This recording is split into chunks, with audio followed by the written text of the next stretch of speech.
छोटे से धुंध से घिरे ब्लैकथॉर्न शहर के बीचों बीच घने हमेशा फुसफुसाते चीड़ के पेड़ों के बीच बसे एक जर्जर विक्टोरियन हवेली थी।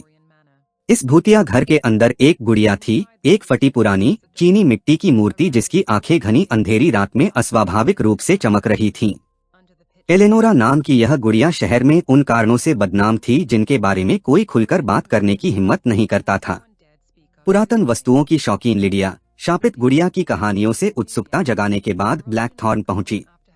अतीत के रहस्यमय रहस्यों के प्रति आकर्षण से प्रेरित होकर उसने खुद को रदरफोर्ड एस्टेट के दरवाजे पर पाया। हवेली का खुला हुआ मुख्य द्वार एक भयानक चरमराहट के साथ उसके आगमन पर विलाप कर रहा था।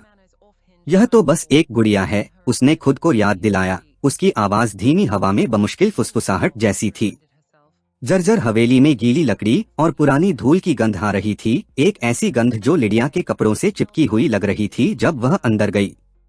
उसके कदमों की आहट खाली हॉल में गूंजती रही जब तक वह उस बैठक कक्ष तक नहीं पहुंच गई जहां एलेनोरा एक फीके ओट्टोमन पर सजीधजी बैठी थी। कमरा धुंधला था, बस एक टिमटिमाती मोमबत्ती की रोशनी थी जिसकी लंबी परछाइयां पड़ रही थीं, जिससे दीवारों पर कढ़ाई की गई टेपेस्ट्री में जान आ गई थी। लिडिया सावधानी से आगे बढ़ी, उसकी नजरें गुड़िया पर टिकी थीं। एलेनोरा की कांच जैसी आंखें उसका पीछा करती हुई प्रतीत हो रही थीं, मानो उसकी उपस्थिति का आभास हो रहा हो जिससे उसकी रीढ़ में सिहरन दौड़ गई हो। उसने हिचकिचाते हुए हाथ बढ़ाया, उसकी उंगलियां उसके ठंडे चीनी मिट्टी के गाल को छू रही थीं। जैसे किसी संकेत पर मोमबत्ती जोर से टिमटिमा रही थी। परछाइयां और भी तेजी से नाच रही थीं, कमरे में अस्वाभाविक रूप से घूम रही थीं। लिडिया चौंककर अपना हाथ वापस खींच रही थी, उसे आधी उम्मीद थी कि गुड़िया हरकत में आ जाएगी। रहस्य सुलझाने के लिए दृढ़ संकल्पित लिडिया ने हवेली में रात बिताने का फैसला किया। उसने बगल की लाइब्रेरी में एक छोटा सा डेरा डाला, जहां पुरानी किताबों की खुशबू टूटी खिड़कियों से रेंगती हुई रात की चमेली की खुशबू के साथ घुल मिल गई।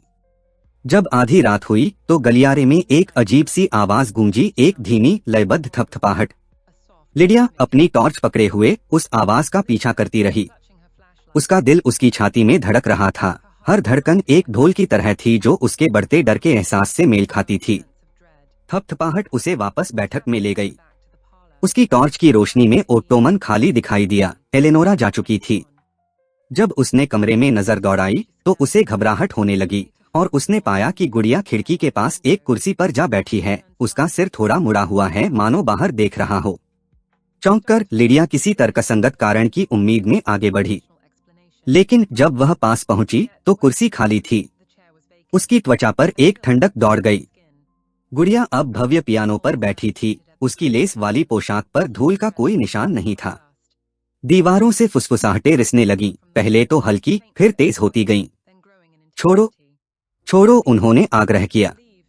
कांपती हुई लिडिया ने खुद को संभालने की कोशिश की। खतरे को भांपते हुए उसने सुबह होते ही हवेली छोड़ने का फैसला किया। जैसे ही वह अपना सामान समेटने के लिए मुड़ी, वह ठिठक गई। एक फुफकारती बेचैन कर देने वाली हंसी कमरे में गूंज उठी।